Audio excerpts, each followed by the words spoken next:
The Mario Kart World Direct just happened, and while Nintendo barely showed off anything new, however that doesn't mean I'm not excited for this game, because man, the very first open world Mario Kart game is nearly here, with tons of incredible things to look forward to, and of course, since this is a Mario Kart game, we will have traditional racetracks to race on. Now some of these look insane, others not as much, so today I'll be ranking every single track in Mario Kart World on a tier list going from D tier, since no track is truly deserving of F tier, all the way to S tier, featuring the very best courses in this game. Without further ado, yo guys, Crazy Tendo here, and if you enjoyed this video, don't forget to like and subscribe. We're so close to 500 subscribers, and if we can do that before the Switch 2 releases on June 5th, that would truly be amazing. It's free, and you get notified whenever I upload a Mario Kart World video. And before we get started with the video, to get it out of the way, Rainbow Road gets its own tier because we literally don't know anything about this track or what it looks like, so I can't really rank it. Alright, now let's get straight into the video, starting out with the first track in the Mushroom Cup, that being Mario Bros. Circuit. This is the very first course in the game, so it's nothing too crazy or difficult, but the visuals in this track and the overall theming are still pretty neat. I love the Radiator Springs type of feeling in this track. However, gameplay wise, while it isn't boring, it's the first track in the game, so therefore it is kind of basic. It still looks really good for a first track though, so I'm putting Mario Bros. Circuit in B tier. Next up we have Crown City, and this track is a nice city themed track that features a lot of the new gameplay mechanics like rail gliding and wall jumping. But again, since it is one of the earlier courses, it is a bit basic. I do like the theming of this track a lot, and I think for free roam it could be pretty fun to mess around it, but again, for a race course it's basic as to be expected. The track does seem to have more character than Mario Bros. Circuit though, so I'm gonna have to place it in B tier right above Mario Bros. Circuit. The next course in the Mushroom Cup is Whistletop Summit, which is sort of like a blend between Wario's Gold Mine and Calamari Desert. You're able to grind on the train tracks that are found all along the course, so I think a lot of this course might feel like autopilot driving, and I don't know how to feel about that. Visually speaking, it is a bit more empty than the other two tracks. While Whistletop Summit does have more going for it in terms of the track layout than the previous two tracks, it still feels a bit more bland with not much character going on, so again, it's in B tier below Mario Bros. Circuit. The final course in the Mushroom Cup is DK Spaceport, and the theming and visuals of this track are worthy of an A or maybe even S tier rating, with this whole track being a reference to the 1980s Donkey Kong arcade game, which was a really important game for Nintendo and the gaming industry. However, this is one long track with 5 checkpoints, and you're pretty much going in straight lines, zigzagging all the way to the top for the entire track. There is a Robo DK throwing barrels at you, but these seem pretty easy to dodge for the most part, and according to the Treehouse Live, you can even break these with a shell, so there isn't much challenge. It's unfortunate that this track layout is so simple, even though it has great theming, so because of that, this is the first C tier track. The first track in the Flower Cup is Desert Hills, returning from Mario Kart DS, and this track is just like the original and quite a basic track. We don't have a ton of footage for it in Mario Kart World, but the DS one was a pretty mid track, and I'm not sure how many people really wanted this back. It's a boring desert track with nothing going on besides like a pokey here and there, so it's going in C tier. Shy Guy Bazaar on the other hand is a desert themed track with really great theming and a great layout. I'm happy this track is returning, and it's definitely one of the best retro tracks in the game. One of the things that makes Shy Guy Bazaar have that great vibe is the nighttime town bazaar aesthetic, which we haven't seen yet from Mario Kart World. We've only seen it during the daytime, so it does look quite different.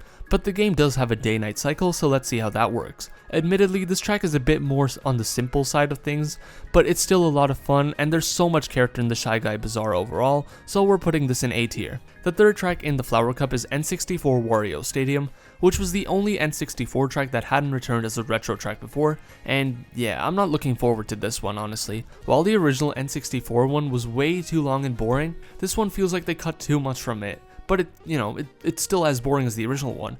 Furthermore, it's just not visually appealing, and I'm just really not looking forward to playing it at all, so Wario Stadium is going to be the first D tier track in this ranking. On to the final Flower Cup track, which is Airship Fortress. This track is honestly so good. It's one of the most iconic tracks from Mario Kart DS, and one fans have been wanting to see return for ages. The track doesn't look too different from the original one on the DS, and it really stays true to that one, which I'm honestly fine with, because that track design and layout were pretty great. So I'm going to put this in A tier. I'm really excited to play this track when the game comes out. Moving on to the Star Cup, and the first track here is DK Pass, again returning from Mario Kart DS. While the track's layout remains unchanged, the overall theming and design has gone from a more relaxing snowy mountain to a ski resort similar to DK Summit, so I'm wondering why they didn't bring that one instead, since it's way better than DK Pass. Regardless, the ski resort aesthetic is still great, and it is a great track, but when compared to some of the other tracks in this game, it's more on the bland side in my opinion, so it's going in C tier. W Peak is the second track in this cup, and wow, this track looks to be one of the prettiest in Mario Kart World. It looks like an upgraded version of Rosalina's Ice World, with some inspiration by Ice Ice Outpost because of the split path that really reminds me of that track, and this one even features the Comet Observatory, which you drive through towards the end of the track. Starview Peak has no railing, so it's also a more difficult track by the looks of it. With great track design and a good layout, Starview Peak is definitely in A tier. Up next is Sky High Sundae, and I gotta ask, just why? This ice cream track theme has no flavor to it, ironically. It's a glorified oval that doesn't have any challenge to it, and then there's these weird railings that just feel, they're just weird to trick off on. Why are they even here? Sky High Sundae is definitely a weird choice for this game, and if Nintendo did want to incorporate a tour track, then why not Piranha Plant Pipeline, which was the only one not to return in the Booster Course Pass, or literally take another one of the tracks that was in the Booster Course Pass, because man, Sky High Sundae just sucks. D tier. To end off the Star Cup, we got Wario Shipyard. This track is very different from the original, as that one was mostly underwater, and since you can't drive underwater in this game, you'll be driving on top of the water for most of it. Since this track is getting completely changed, you can barely even call it a retro track, but I'm still really excited for this one, and I think the gameplay on this track is going to be great. So let's put Wario's Shipyard in A tier. The Shell Cup is up next, and to start it off, SNES Koopa Troopa Beach is returning, and I mean this track is, well, it's a boring flat SNES track, so I'm not excited at all. To be honest, we've seen like no footage of this track, so maybe Nintendo actually made this track amazing somehow, but if we're going off the original one and the DS one, yeah, Koopa Troopa Beach just doesn't have me excited at all. It's going in D tier. Faraway Oasis is up next, and man, the Savannah theme is so great. I absolutely love it. I love all the animals running around, it just adds to the charm this track has. However, this definitely feels like a track that's more so made for free roam, since the design seems pretty simple, but the surrounding areas of the track itself are really open and vast. I think I'll need to play the game to properly judge this track. It'll be amazing in free roam for sure, but we're talking about the racing itself here, so for now it's going to be at the very top of C tier, at least until more gameplay for it is shown off. The third track is Crown City again. Yeah, this is something that this game does, where multiple Grand Prix feature the same track. However, I'm pretty sure the layouts are going to be different, so it isn't too bad. Also, since this is going to be in a more difficult cup than the first Crown City, I guess the layout will be more complex as well.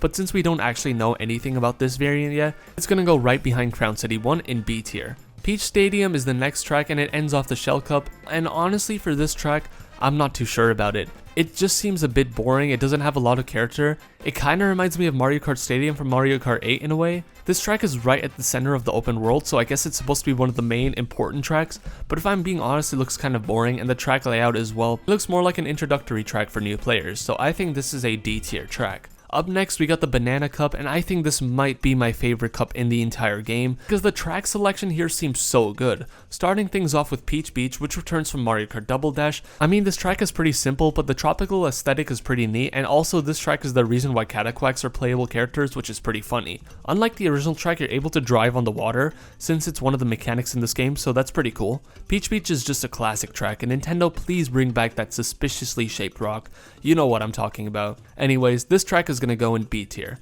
Salty Salty Speedway is up next, and first of all, can I just say that this name is great? Salty Salty Speedway, it just sounds so wacky, which is perfect for Mario Kart. I'm pretty excited for this one, as it looks to be a really fun track with all of these water sections to drive on. It's giving me Toad Harbor vibes, but with a lot of water present instead. I think this could be a really fun track, so I'm gonna put it in A tier. The third track is Dino Dino Jungle, and man, I am so hyped for this one. The original one is my favorite track in Mario Kart Double Dash, and it's just great to see it brought back. The theme of the track has changed from being more of an open dinosaur roaming area in the past to a sort of modern Jurassic Park type area, with all of these holding centers and metal everywhere, which I love. Jurassic Park is an all-time classic movie, so seeing a Mario Kart track that sort of references it, it's kinda crazy. Theming aside, the track layout is also really fun, and I'm just so excited, man. This is gonna be the first S tier track in this video. To end off the Banana Cup, we got the Great Question Mark Block Ruins. And well, let me just start off by saying it feels so weird to have an actual question mark in the track name, but that's besides the point. Having a track that's actually based on the question mark block is so wacky, but this design is really cool. It's giving me DK Jungle vibes with the ruins and the overall architecture of this track. This track is also filled with gliding sections and clouds to bounce off of, so there's a lot going for this track in terms of creativity and fun to be had, making it yet another S tier track. The Leaf Cup is definitely close to the Banana Cup in terms of greatness for me, as the tracks here seem so fun and creative. Kicking things off, we got Cheep Cheep Falls. Now this is an autumn themed track with like Japanese architecture and some water theming as well, and this whole vibe is just so great. We haven't seen a lot of the track itself, we've seen it in the Treehouse Live, in Knockout Tour, so we can't really tell what the layout itself is, but I have faith in that since this is one of the last cups in the game, so Cheep Cheep Falls is definitely going to be in A tier. Dandelion Depths is next, and it's kind of strange that we got another autumn themed track right after Cheep Cheep Falls. This one doesn't have a lot of the Japanese and water theming,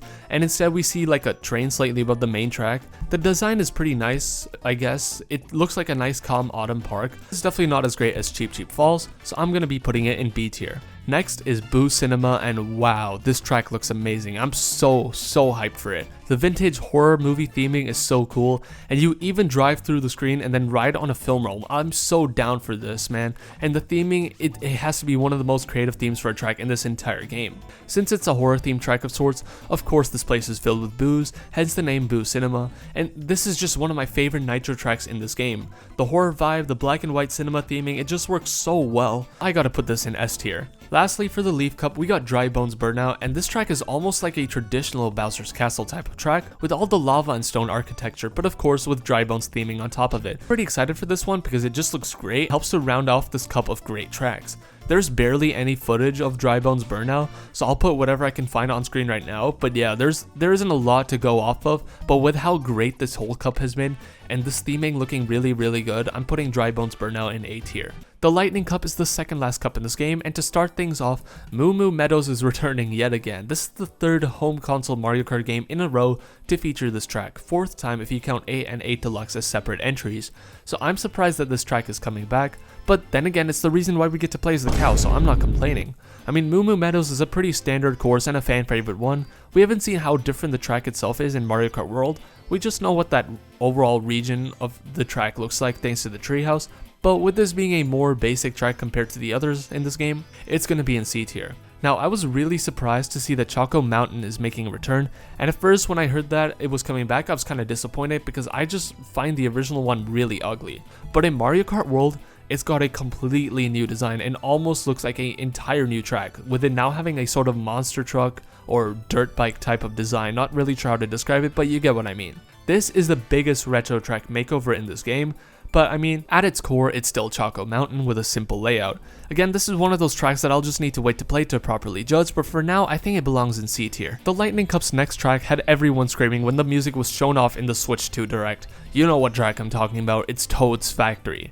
Finally, after so many years, it's back. One of the greatest Mario Kart Wii tracks is finally returning as a retro for the very first time, after everyone was surprised by it not returning in the Booster Course Pass. The layout is so fun, and it appears that that layout is completely untouched in Mario Kart World, and it's the exact same, which is honestly great, because Toad's Factory is perfect. I'm just so excited for this track.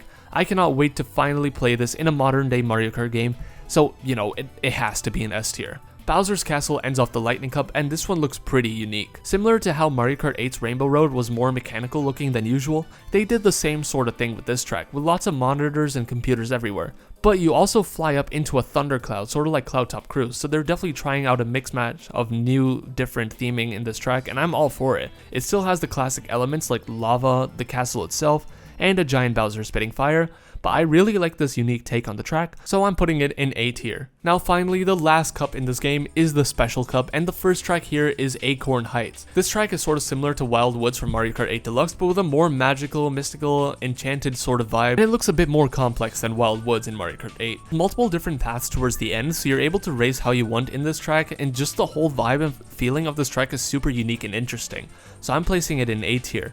Next is Mario Circuit from Super Mario Kart, and just like with Koopa Troopa Beach, I'm not a fan. It's a boring flat SNES track, although with this one it seems that Mario Circuit 1, 2, and 3 have been combined, and each lap is a different variation of the circuit, so I guess there's slight difficulty progression, but I mean come on, this track is still basic and yet it's in the Special Cup. I'm putting it in D tier. The third track in the Special Cup is Peach Stadium again. Like with Crown City, I'm guessing that there's going to be some sort of layout which we haven't seen yet, like a more difficult one, but it's still the same sort of theming as the first variation, which is again pretty basic, nothing really going for it, so it's going to be right behind the other Peach Stadium in D tier.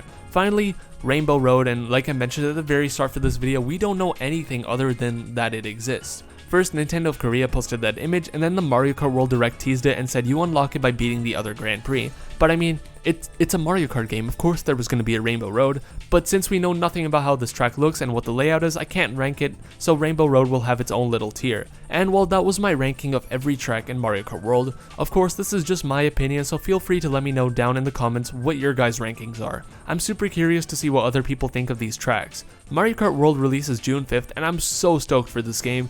There'll be tons of videos about the game going up to its release and beyond, so don't forget to like and subscribe with notifications on for my video uploads, and again help me to reach my goal of 500 subscribers by the time the game comes out, so you guys could really help me out there. With that being said, yo guys, Crazy Tendo here, and thanks for watching. I'll see you in the next one.